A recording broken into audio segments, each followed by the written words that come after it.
Alright, Shalom.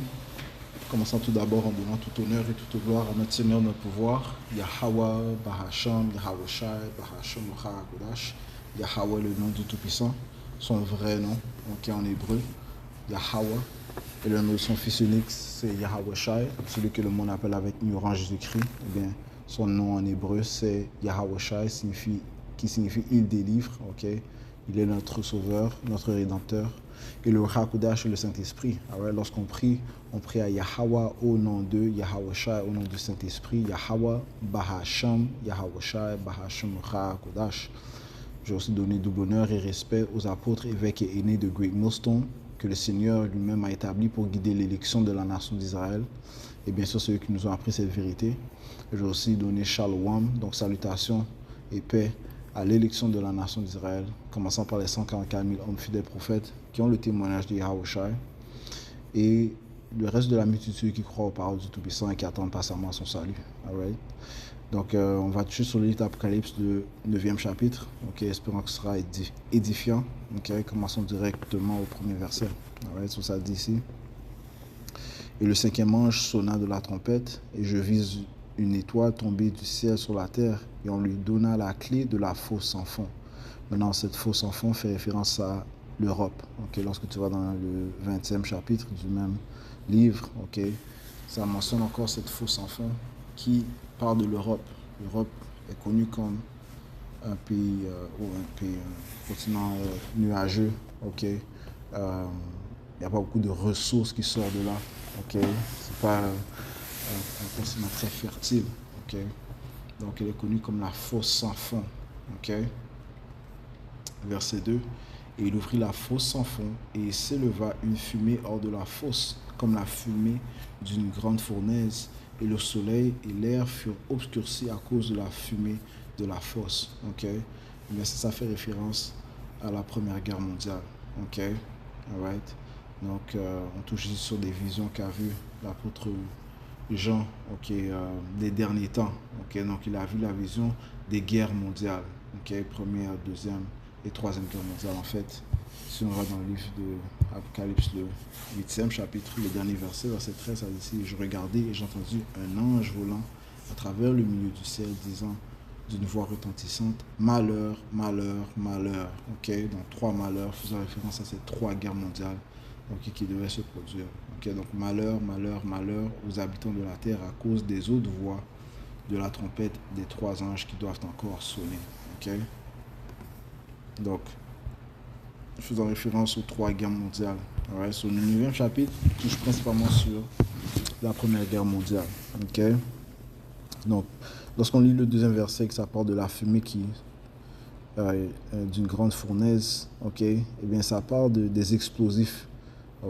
Comme il y a eu beaucoup d'explosifs, beaucoup de fumée qui sortait à cause de ces mitraillettes, de ces fusils de guerre, de ces avions.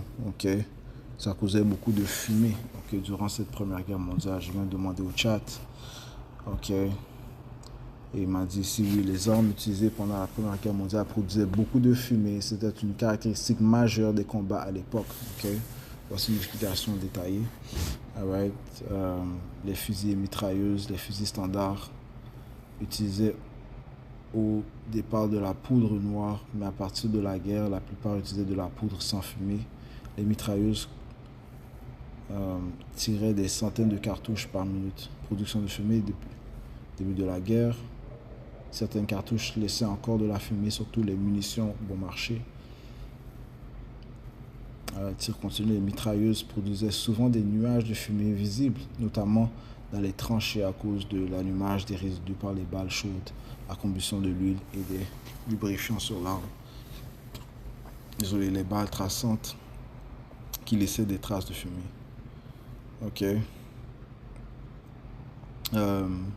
Deuxième point, guerre de tranchées et artillerie. La fumée des armes à feu se mélangeait à celle de l'artillerie, créant d'épaisses fumées sur les champs de bataille. La fumée pouvait réduire la visibilité, cacher les mouvements des troupes, mais aussi révéler les positions des armes si elles s'élevaient trop. Mitrailleuses sur avion. Alright. C'est ici les premiers avions de la première World War I, Première Guerre mondiale, étaient équipés de mitrailleuses synchronisées tirant à travers l'hélice. Ces armes produisaient aussi une fumée et des étincelles visibles en tirant, surtout avec de la poudre de mauvaise qualité et des rafales continues. Combiné à la fumée des moteurs rotatifs, une bataille aérienne pouvait ressembler à un ciel rempli de traînées, de fumée et d'éclairs. Okay? Eh bien, c'est ce dont ça touche dans ce deuxième verset. Okay? La fumée qui était grandement présente durant ces premières guerres mondiales. Verset 3. Et sortit de la fumée des locustes sur la terre. Et il leur fut donné pouvoir comme les scorpions de la terre ont du pouvoir. Okay? Maintenant, il faut comprendre que l'apôtre Jean a pu décrire ses visions de la meilleure manière dont il le pouvait. Il n'était pas accoutumé à avoir des avions. Donc, il a pu le décrire de la meilleure manière qu'il pouvait le décrire. Donc, lorsque ça parle de ces locustes, ça parle de ces avions de guerre, qu'on appelle, on peut appeler des dogfighters. Il y avait différents types d'avions de guerre, qui tiraient des mitraillettes. Un de ces types, c'était les dogfighters. Oui, c'est ce dont ça fait référence. Verset 3, il sortit de la fumée des locustes sur la terre. Et il leur fut donné pouvoir comme les scorpions de la terre ont du pouvoir. Parce qu'avec ces armes de guerre, eh bien, ils avaient le pouvoir de tuer, de tuer les hommes. Parce que les mitraillettes, les balles, les projectiles les balles qui sortent de ces avions.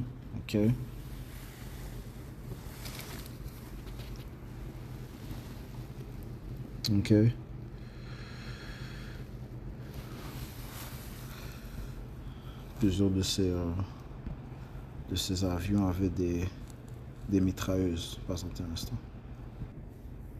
Alright, so voici quelques exemples de ces soi-disant locustes, mais ces avions de guerre.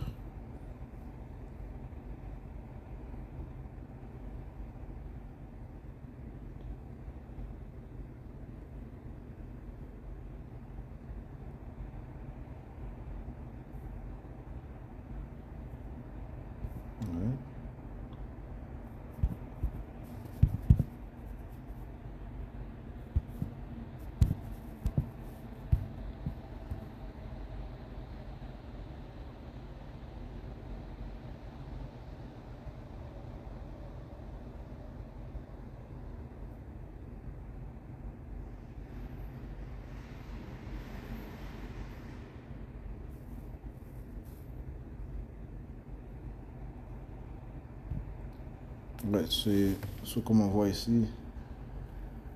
Il y avait des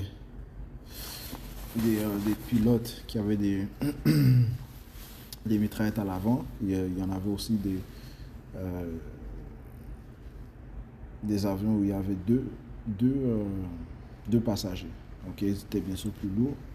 Et dans ce cas-là, il y avait pour avoir des mitraillettes à l'avant, tout comme il pouvait avoir une mitraillette à l'arrière. Ce qu'on appelait un gun, une personne qui visait, qui tirait par l'arrière, les ennemis par l'arrière, comme on voit ici dans cette vidéo. Alright.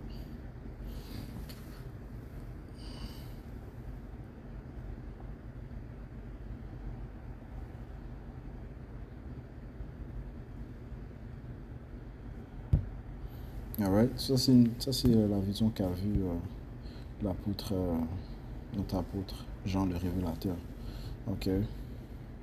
Donc, je relis verset 3. Il sortit de la fumée des locustes sur la terre. Il leur fut donné pouvoir comme les scorpions de la terre ont du pouvoir.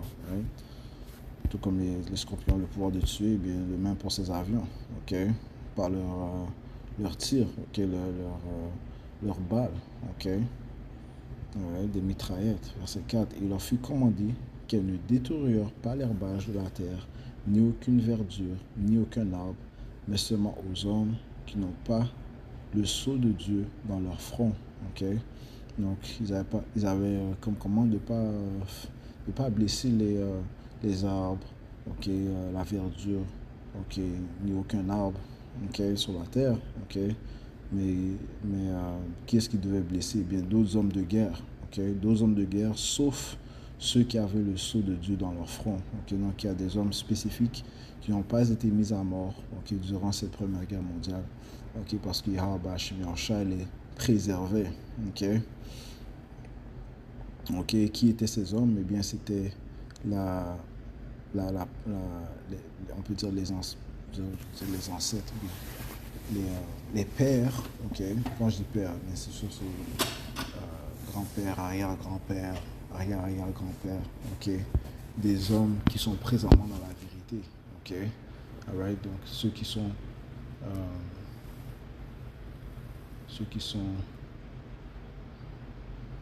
ceux qui ont été préservés, ok, qui ont eu ce sceau, c'est parce que leur descendance, leur progéniture, ok, étaient des hommes de l'élection choisis par Yahweh Hashem Yahushua. Il fallait que les élus sortent de leur semence, ok, qu'ils soient de leur descendance, qu'ils soient de leur lignée.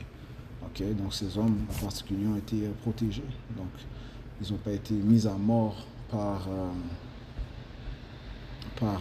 ces armes de guerre, man. Ok, alright. Ce qui prouve que c'est Yahweh Hashem qui contrôle toutes choses, man. Ok, le Seigneur est très méticuleux, très spécifique avec la manière dont il gère ses plans.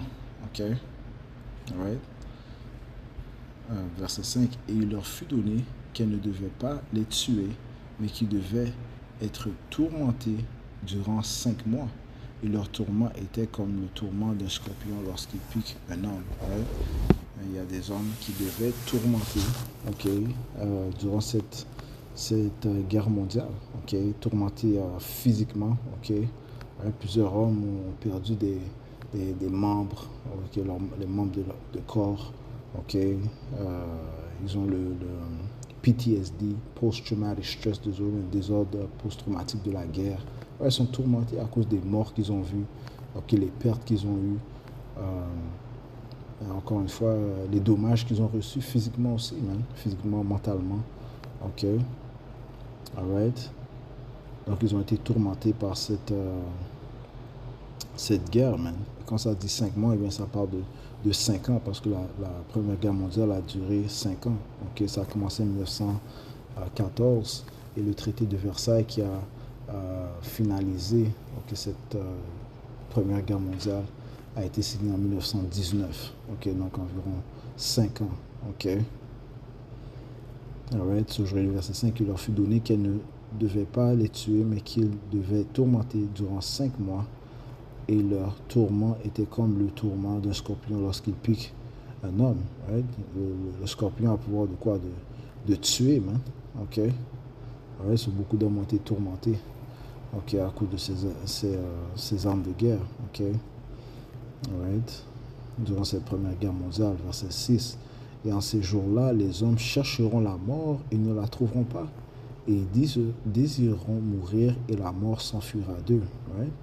So, beaucoup d'hommes voulaient mourir à cause des douleurs, des tourments, ok, mais la mort ne leur a pas été accordée parce que la mort provient de Yahweh Hashem. Si le Seigneur ne veut pas que tu meurs, tu ne vas pas mourir. Hein? Ok, bien c'est ce qui s'agissait en ce temps-là. Les gens étaient prêts. Beaucoup d'hommes voulaient mourir, mais à cause des tourments, mais ils étaient maintenus en vie. Hein? Ok. Verset 7. Et la forme des locustes était semblable à des chevaux préparés à la bataille. Et sur leur tête étaient comme des couronnes semblant être en or, et leur visage était comme des visages d'hommes. Right? So, ces avions étaient semblables à des... ils étaient vêtus, okay, comme des chevaux que tu prépares à la bataille. Okay? Right? Ils étaient bien armés, bien vêtus. Ok. Alright. Et sur la tête était comme des couronnes semblant être en or. Ok. Ça parle en fait des casques que portaient ces hommes de guerre. Ok. Parce que tu vois, en Allemagne, l'Allemagne a joué un grand rôle dans cette première guerre mondiale. ok, beaucoup de leurs hommes, surtout les hauts placés, ok, ils avaient des casques, ok, en or, ok, sur leur tête, en or ou en argent sur leur tête, ok, alright. Et c'est ce dont ça parle, ok, ça parle des casques de guerre qu'ils portaient, ok, que les hommes portaient, ça dit que leur visage était comme des visages d'hommes, ok. Et surtout les hauts placés, ils portaient des casques spécifiques. Verset 8, ça dit ici. Et elles avaient des cheveux comme des cheveux de femmes, et leurs dents étaient comme des dents de lion, faisant encore référence au casque qu'ils portaient, ok. Et lorsque ça dit que ils avaient leurs dents étaient comme des dents de lion, ça parle des balles qui sortent de ces mitraillettes, de ces avions. Ok. Alors ici,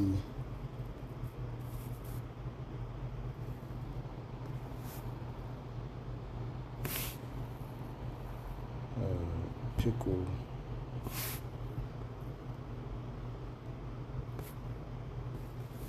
Ouais, ça c'est le genre de casque qu'il portait. Ouais.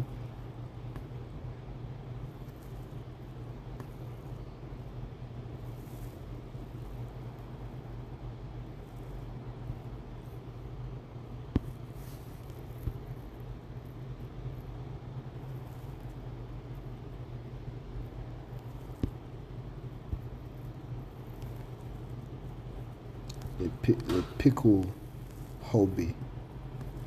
Ok.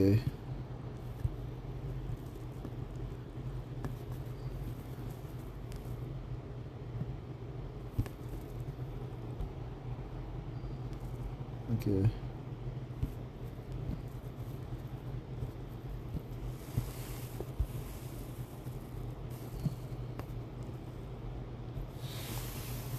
Alright.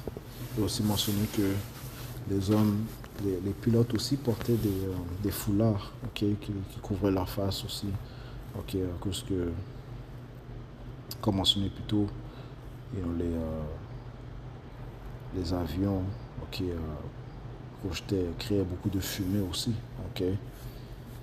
Alright, donc ils utilisaient aussi des foulards, ok, sur leur visage, alright.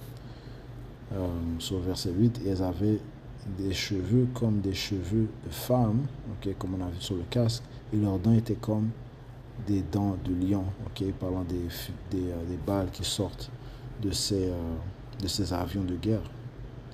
Verset 9, ils avaient des cuirasses comme des cuirasses de fer, ouais, encore une fois faisant référence à ces avions, ok, faits de métal, ok. Alright, le fer est un métal et le bruit de leurs ailes était comme le bruit de chariots titrés par beaucoup de chevaux courant à la bataille. Ok. Parce que les engins étaient bruyants. Ok. Alright, les engins de ces avions étaient bruyants. Ok. Comme le bruit de chariots titrés par beaucoup de chevaux courant à la bataille. Ok. Puis comme ça c'est bruyant, et bien ces avions étaient bruyants. Ok. Ils n'avaient pas le même système que l'on possède présentement. Bon, même aujourd'hui, les jets sont très bruyants. Ok, bon, imagine, il y a plus de 100 ans, ok, durant cette première guerre mondiale, ok. Verset 10, ils avaient des queues semblables aux scorpions, ok, et il y avait des aiguillons dans leur queue, right? Parlant des mitraillettes qui étaient derrière, ok. Il y avait différents types d'avions de guerre, ok.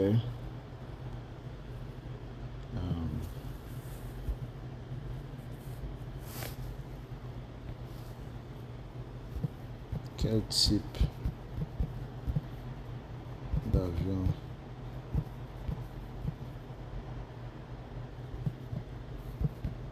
de guerre de la première?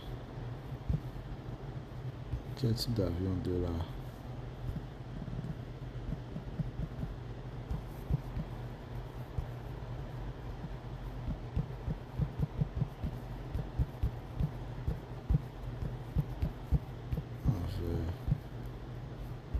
des mitrailleuses.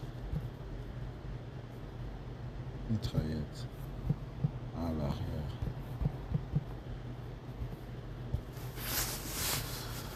Et certains avions de la Première Guerre mondiale avaient une mitrailleuse des arrières, généralement pour que l'observateur ou le mitrailleur défensif puisse protéger l'avion contre les attaques ennemies. Ces avions étaient presque toujours à 2 sièges. Il y en avait un, un siège était plus léger, plus rapide. Mais il y avait aussi d'autres avions à 2 sièges, où il y avait un observateur, un mitrailleur arrière, celui qui se chargeait de tirer les ennemis qui étaient derrière eux.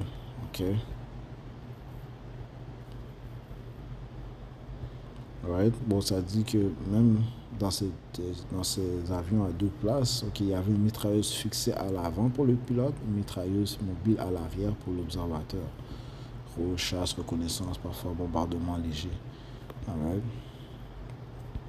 Il y a différents types, le Bristol F2 Fighter, Airco, DH4, Fokker D7, Albatros C-type. La liste continue. Alright. C'est ce que ça dit lorsque ça parle des queues. Verset 10. Ils avaient des queues semblables aux scorpions. Alright. Tout comme le scorpion est là pour te piquer, pour te tuer, ben c'est de même pour ces mitrailleuses. Les queues, ça parle de ces mitrailleuses. Semblables aux scorpions. Mitrailleuses qui tirent par en arrière. Et il avait des aiguillons dans leur queue. Et leur pouvoir était de blesser les hommes durant 5 mois. Encore une fois, durant le temps de cette Première Guerre mondiale qui a duré 5 ans. Verset 11. Elles avaient un roi au-dessus d'elles, lequel est l'ange de la fosse sans fond, dont le nom en langue hébraïque est Abaddon, mais en langue grecque, son nom est Apollyon. On va prendre la définition de ces mots. Apocalypse 9 et 11. Le mot Abaddon, ça dit ici destruction. Apollyon, c'est destructeur.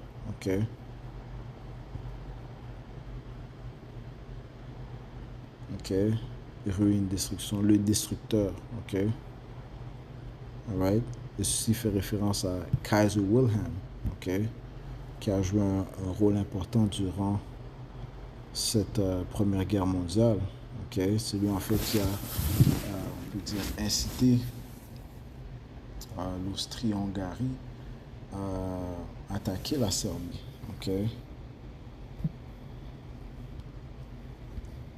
Quel rôle crucial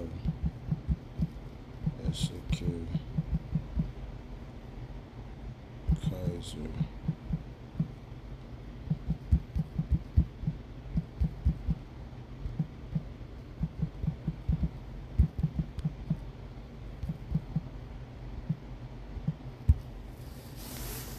Le rôle de Wilhelm pendant la Première Guerre mondiale a été crucial mais complexe et son influence est souvent vue comme un mélange de responsabilité politique, soutien militaire et symbolique. Voici les points essentiels. Le blank check à l'Autriche-Hongrie.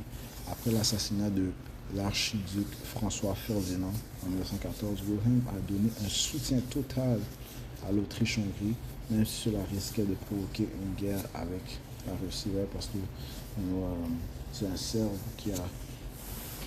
qui a assassiné François Ferdinand, parce que beaucoup de ces Yougoslaves voulaient se séparer de l'Autriche-Hongrie.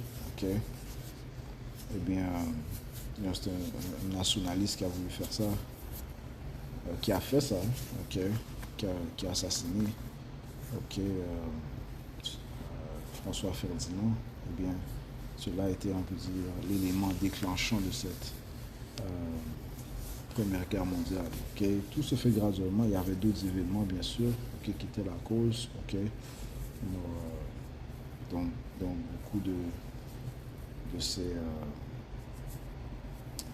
beaucoup de ces causes, on peut dire que l'Allemagne a joué un rôle important. Vouloir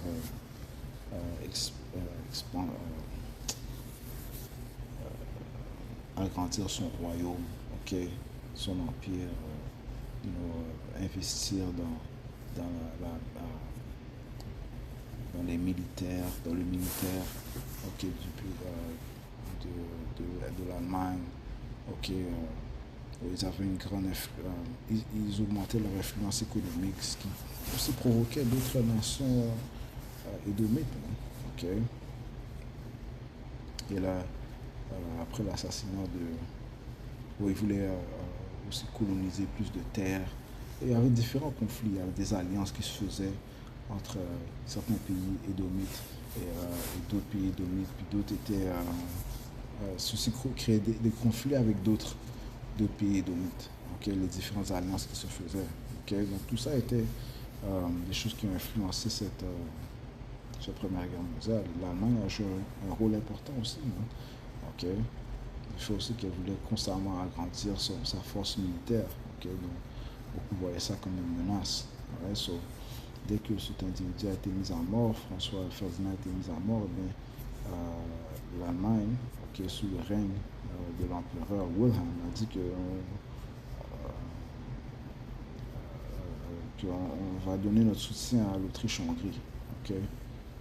Ce geste appelé blank check a encouragé l'Autriche-Hongrie à déclarer la guerre à la Serbie, déclenchant la chaîne d'alliances qui a conduit à la guerre mondiale.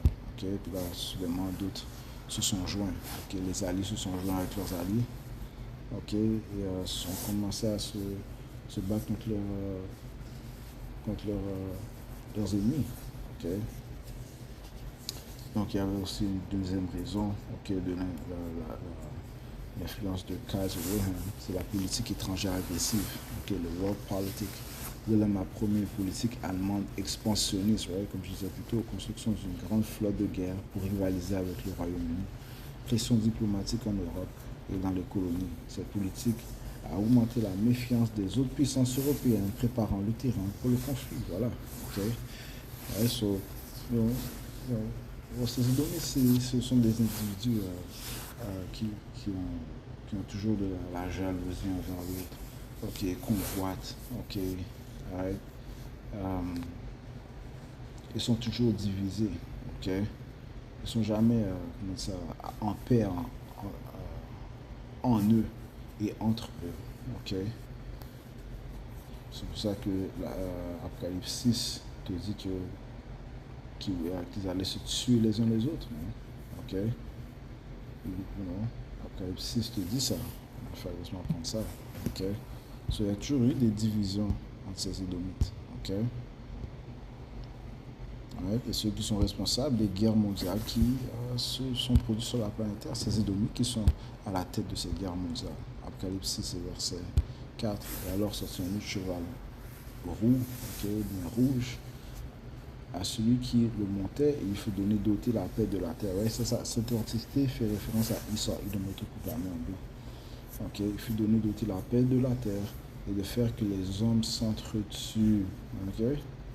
Ouais, ça s'est produit tout le long de son règne. Okay? Tout le long que Esau est venu au pouvoir, okay, les hommes se sont entretués. Okay? Ah ouais? Les hommes de leur propre nationalité qui s'entretuent. Okay? Et une grande épée lui fut donnée. Okay? Alright, so le fait qu'il a voulu élargir son empire, okay, eh bien, ça a provoqué d'autres puissances européennes. Okay.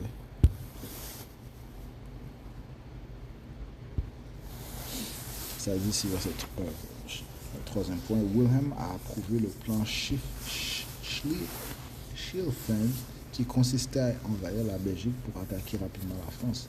Cette invasion a provoqué l'entrée du Royaume-Uni dans la guerre, élargissant le conflit. Pour symbolique et moral, en tant que Kaiser, il était le chef de l'État et symbole national pour l'Allemagne. Il a utilisé sa présence et ses discours pour soutenir la guerre et encourager l'esprit de combat. Cependant, il n'avait pas un contrôle total sur les généraux qui prenaient la plupart des décisions stratégiques après leur premier mois. Okay? Mais celui qui a vraiment joué un rôle important sur le début de cette troisième guerre mondiale. Okay. son soutien initial et sa politique agressive ont contribué à transformer une crise régionale en guerre mondiale. Après la guerre, il a été contraint d'abdiquer en 1918 et s'est exilé aux Pays-Bas. Okay? Et il faut mentionner aussi que Wilhelm était relié avec les hommes contre qui il a fait la guerre. À qui? Avec qui est-ce que Wilhelm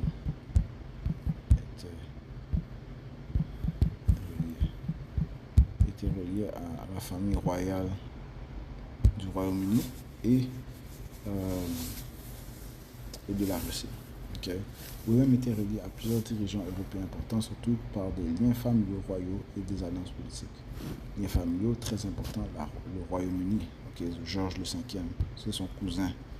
Okay, tous deux petits-enfants de la reine Victoria. Okay. So, voilà qu'ils étaient même membres de la famille. Okay. Ils se sont quand même combattus l'un contre l'autre. La Russie, même chose.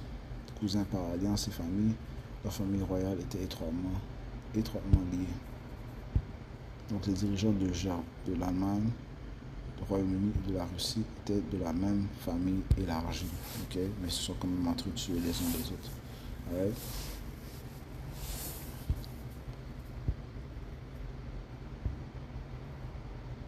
Okay.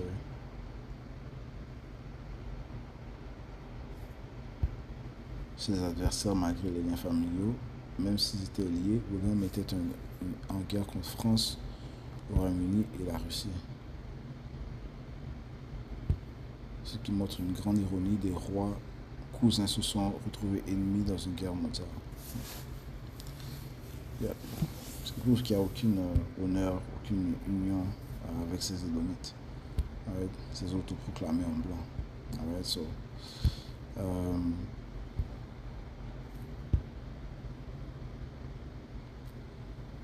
verset 12, ok. Un malheur est passé, voici, il vient encore deux autres malheurs ensuite, ok. Right. So, faisant référence à la Première Guerre mondiale, ok, il est passé, et bien deux autres malheurs arrivent, ok, devaient se produire, ok. La Deuxième Guerre mondiale, on sait que c'est produit. Okay, présentement, nous sommes dans les débuts de cette Troisième Guerre mondiale. Okay, tout se fait graduellement. Okay, mais on peut dire qu'un des événements déclencheurs majeurs, c'est l'attaque des États-Unis en Iran. Hein. Okay, les choses à partir de là vont juste continuer à s'empirer. Hein. Okay. Verset 13, le sixième ange sonna, et j'entendis une voix depuis les quatre cornes de l'autel d'or qui est devant Dieu, disant au sixième ange qui avait la trompette, détache les quatre anges qui sont liés sur le grand fleuve Euphrate. Et les quatre anges furent détachés, lesquels étaient préparés pour une heure et un jour et un mois, une année, afin de tuer les tiers des hommes. Okay? Ces quatre anges sont responsables de la destruction qui viendra par le missile nucléaire. Okay? C'est pour cela, c'est lorsque tu vas dans le livre d'Apocalypse, le 7e chapitre. Et ça dit au verset 1, et après ces jours, je vis quatre anges se tenant aux quatre coins de la terre, retenant les quatre vents de la terre, afin que le vent ne souffle ni sur la terre, ni sur la mer, ni sur aucun arbre. Et je vis un autre ange montant de l'est, ayant le sceau de Dieu vivant, et cria d'une voix retentissante aux quatre anges auxquels il avait été donné de détruire la terre et la mer, disant, ne détruirez pas la terre, ni la mer, ni les arbres, jusqu'à ce que nous ayons scellé les serviteurs de notre Dieu dans leur front. Okay. Donc cette destruction ne va pas venir. Okay. Cette destruction par le missile nucléaire ne viendra pas tant que l'élection n'est pas scellée. Okay. Ouais, se retournons au verset 15. Et les quatre anges furent détachés, lesquels étaient préparés pour une heure et un jour et un mois et une année afin de tuer le tiers des hommes. Maintenant, le tiers des hommes fait référence aux Édomites. Okay. Ouais, c'est sur eux qui vont principalement tomber sur ce jugement final du Seigneur. Okay. Ouais, comme ça te dit dans Isaïe 34, que son épée se baignera dans les cieux et tombera sur Aïdoumia. Aïdoumia fait référence à l'Amérique. ok, qui est régné par ces Édomites. Ok, le tiers des hommes sont ces Édomites. Il y a 3 catégories d'hommes. Il y a les fils de Dieu, qui sont les Israélites. Ok, il y a les fils de l'homme, ok, parlant des autres nations, ok, les fils des hommes, ok, les païens, et il y a aussi les fils de l'impie, ok, le tiers, donc ça fait référence dans ce précepte, ok, Dieu le tiers des hommes. Les fils des impies sont ces Édomites, ok. Verset 16, et le nombre de l'armée de cavaliers était 200 000 milliers, et j'ai entendu leur nom, right? Ouais, ça c'est les armes de l'indignation du Seigneur, ok.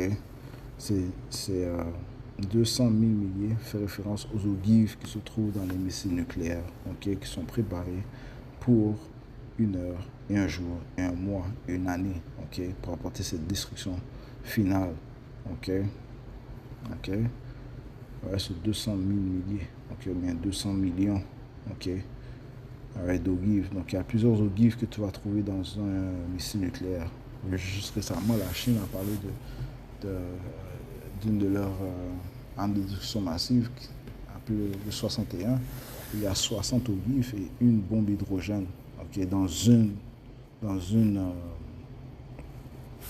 un missile, ok. Alright, so ça dit verset 17. Et ainsi je vis les chevaux dans la vision, et ceux qui étaient assis sur eux, ayant des cuirasses de feu et d'hyacinthe et de soufre, et les têtes des chevaux étaient comme des têtes de lions, et hors de leur bouche sortirent feu et fumée et soufre, ouais, faisant référence encore une fois à cette armée, ok, à ces missiles nucléaires, ok.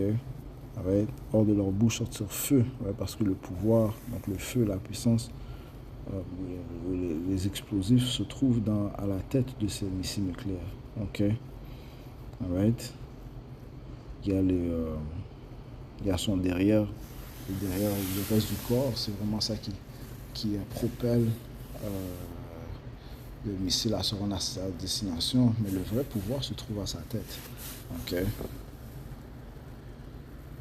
Alright. Verset 18. Car par ces trois, le tiers des hommes fut tué par le feu et par la fumée et par le soufre. Hein? Ça va être une grande destruction, mais pire que Sodome et Gomorrhe. Right? Une grande destruction qui viendra par le feu, ça dit ici. Lesquels sortirent hors de leur bouche. Hein? Encore une fois, leur pouvoir est réellement à la tête de ces missiles nucléaires. Ok. Verset 19. Car leur pouvoir est dans leur bouche et dans leur queue. Ok. Car leur queue était semblable à des serpents. Ok. Bon, la puissance du derrière du missile, c'est ça qui propelle ou bien qui propage le missile à se rendre à sa destination ou à atteindre sa cible. Ok. Mais tu vois certaines vidéos de missiles, man, ils continuent à poursuivre la cible tant qu'ils l'ont pas touché, man. You know? So, il y a une puissance, il y a un feu derrière eux qui les pousse à atteindre leur objectif. Ok. C'est pour ça que ça dit ici, car leur queue était semblable à des serpents. You know? Tu vois, la queue du serpent, c'est rapide. Tout comme le feu derrière le missile nucléaire, il est rapide. C'est ça qui le pousse à atteindre sa cible. Et avait des têtes, et par elles font vraiment mal. Right? C'est par cela que la deuxième mort viendra. Okay? Le feu nucléaire. Hein? Okay? Verset 20. Et le reste des hommes qui ne furent pas tués par ces plaies ne se repentirent cependant pas des œuvres de leurs mains, du fait qu'ils ne devraient pas adorer les diables et les idoles d'or, d'argent, de cuivre, de pierre et de bois, lesquels ne peuvent ni voir, ni entendre, ni marcher. Ceux-ci ne vont pas se repentir. Okay? Voici, ils ne vont pas mourir, ils ne vont pas se repentir. Okay? Parlons de ces Édomites, qui révèrent les païens aussi, qui révèrent des idoles, ainsi de suite. Okay? Ils vont être réservés pour la captivité. S'ils n'ont pas été mis à mort, okay? C'est qu'ils sont ailleurs de l'Amérique, okay? Qu'ils ont été préservés pour la captivité. C'est ce qui va se produire. Et ça dit qu'ils ne vont pas se repentir. Ça, c'est réellement... Qui a trouvé aucune place de repentance? Qui ne va pas se repentir, c'est réellement ces Édomites. Okay? Ils vont continuer de se rebeller. Okay? où il y aura bien sûr des rebelles de notre peuple, ok?